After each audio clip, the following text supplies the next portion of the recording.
ఏకంగా రాజకీయాల్లో ఎన్నికల బాండ్లు హల్చల్ చేస్తున్నాయి. రాజకీయ పార్టీలకు బాండ్ల రూపంలో పెద్ద ఎత్తున విరాళాలు అందజేస్తుంటాయి కార్పొరేట్ సంస్థలు. అయితే బాండ్లలో విరాళాలు ఇచ్చే దాతల పేర్లుండవు. ఈ నేపథ్యంలో ఎన్నికల బాండ్లు రాజ్యాంగ విరుద్ధమంటూ ఇటీవల సుప్రీంకోర్టు సంచలన తీర్పు ఇచ్చింది. ఈ నేపథ్యంలో ఎన్నికల బాండ్ల పేరుతో పెద్ద ఎత్తున అవినీతి జరిగిందని ప్రతిపక్షాలు, ప్రజా సంఘాలు ఆరోపించాయి.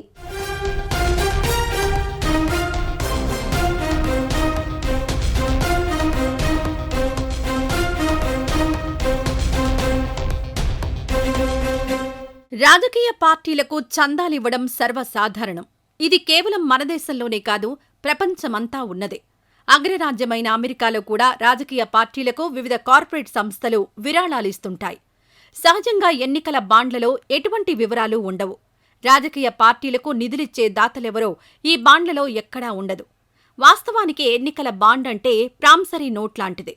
ఎన్నికల బాండ్లు ఎక్కడ పడితే అక్కడ దొరకవు. స్టేట్ బ్యాంక్ ఆఫ్ ఇండియాకు చెందిన కొన్ని ఎంపిక చేసిన శాఖలలోనే ఎన్నికల బాండ్లు దొరుకుతాయి.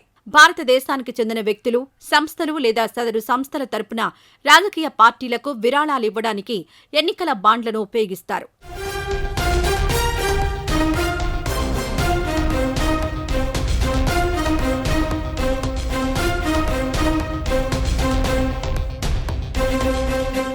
ఎన్నికల బాండ్లకు సంబంధించి కేంద్ర ప్రభుత్వం ఒక లింక్ పెట్టింది. ఆర్థిక చట్టం 2017ను కేంద్రం సవరించింది.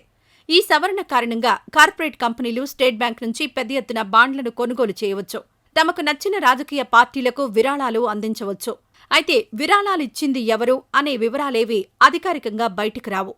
దీనివల్ల తమకు బాండ్ల రూపంలో ఆర్థిక సాయం చేసిన కార్పొరేట్ కంపెనీలకు సదరు పార్టీలు అధికారంలోకి వస్తే సాయం చేసే అవకాశాలున్నాయి.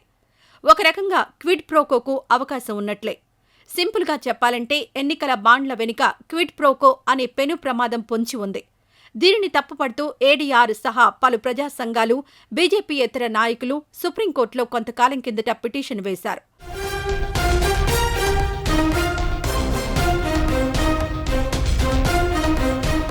పిటిషనర్ల తరపు వాదనల సందర్భంగా ఆసక్తికర అంశం ఒకటి తెరమీదకొచ్చింది.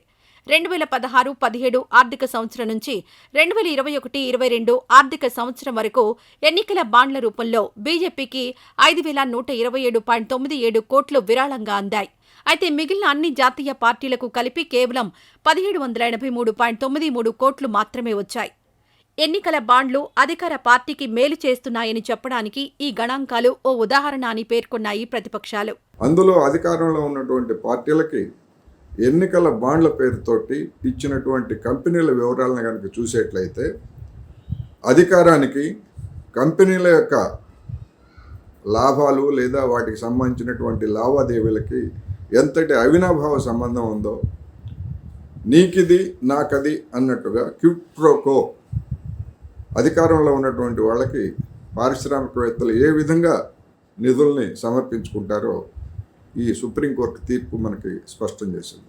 అందువలన రాబోయేటువంటి రోజుల్లో కేంద్ర ఎన్నికల సంఘం కానివ్వండి, లేదా మొత్తం పార్లమెంటు కానీ ఈ సంస్కరణల్లో భాగంగా పార్టీల ఖర్చు మీద కూడా పరిమితులు విధించే విధంగా నిబంధనలను సవరించాల్సినటువంటి అవసరం ఉంది. అయితే ఎన్నికల బాండ్లకు సంబంధించి సుప్రీంకోర్టు ఇటీవల సంచలన తీర్పు చెప్పింది. ఎన్నికల బాండ్లకు సంబంధించి కేంద్ర ప్రభుత్వం తాజాగా తీసుకొచ్చిన పథకం చెల్లుబాటు కాదని స్పష్టం చేసింది. రాజకీయ పార్టీలకు నిధులు సమకూర్చే ఎన్నికల బాండ్ల పథకం రాజ్యాంగ విరుద్ధమని సర్వోన్నత న్యాయస్థానం కుండబద్దలు కొట్టింది. ప్రధాన న్యాయమూర్తి జస్టిస్ డివై చంద్రచూడ్ నాయకత్వంలోని 5 సభ్యుల ధర్మాసనం ఈ మేరకు ఏకగ్రీవ తీర్పు ఇచ్చింది.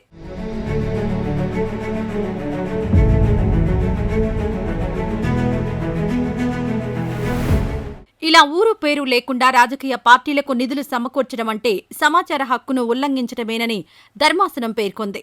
అంతేకాదు నల్లధనాన్ని అరికట్టడానికే ఎన్నికల బాండ్ల పథకాన్ని తీసుకొస్తున్నట్లు కేంద్ర ప్రభుత్వం గొప్పగా చెప్పిన మాటను సుప్రీంకోర్టు కొట్టివేసింది.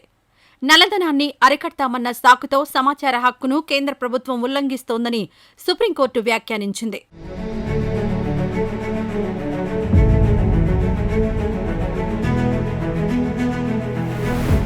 రాజకీయ పార్టీలకు వివిధ కార్పొరేట్ సంస్థలు విరాళాలివ్వడం ఎప్పటినుంచో ఉందని సుప్రీంకోర్టు పేర్కొంది. అయితే ఎన్నికల బాండ్లకు లేనిపోని ప్రత్యేకత అంటగడుతూ విరాళాలు ఇచ్చిన వారి పేర్లు ఇన్నేళ్లుగా రహస్యంగా ఉంచుతున్నారని సుప్రీంకోర్టు వెల్లడించింది.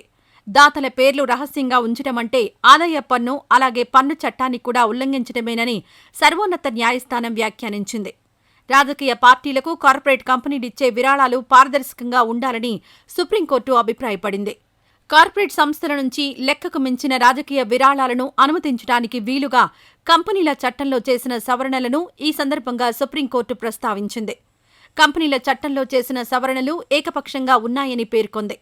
అంతేకాదు ఈ సవరణలు రాజ్యాంగ విరుద్ధమని తేల్చి చెప్పింది సుప్రీంకోర్టు.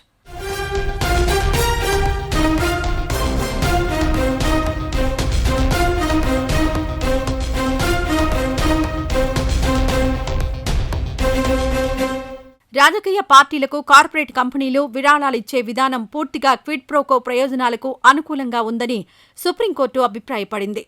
మొత్తంగా ఎన్నికల బాండ్ల పథకంలో పారదర్శకత లోపించిందని ధర్మాసనం వ్యాఖ్యానించింది. ఈ నేపథ్యంలో ఎన్నికల బాండ్ల ద్వారా రాజకీయ పార్టీలకు అందే విరాళాలను తప్పనిసరిగా వెల్లడించాల్సిన అవసరం ఉందని సర్వోన్నత న్యాయస్థానం అభిప్రాయపడింది. ఇంత భారీ మొత్తంలో డబ్బు ఖర్చు చేసి జరిగేటువంటి ఎన్నికలు నిజానికి ప్రజాభిప్రాయాన్ని ప్రతిబింబిస్తాయంటే లేవు అనేటువంటిది నిర్ద్వందంగా చెప్పాలి. కేవలం ఎన్నికల్లో రాజకీయ వ్యాపారులకు మాత్రమే ఇది ఒక పెట్టుబడి తప్ప మరొకటి కాదు అనేది గమనించాలి.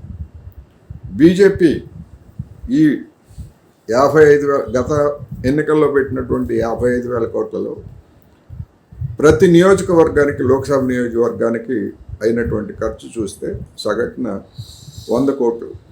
ఈ 100 కోట్లలో బీజేపీ 3వ వంతు ఖర్చు పెట్టిందనుకుంటే దాదాపు 15-20 వేల కోట్ల వరకు ఆ పార్టీ ఖాతాలోనే పడాల్సి ఉంటుంది.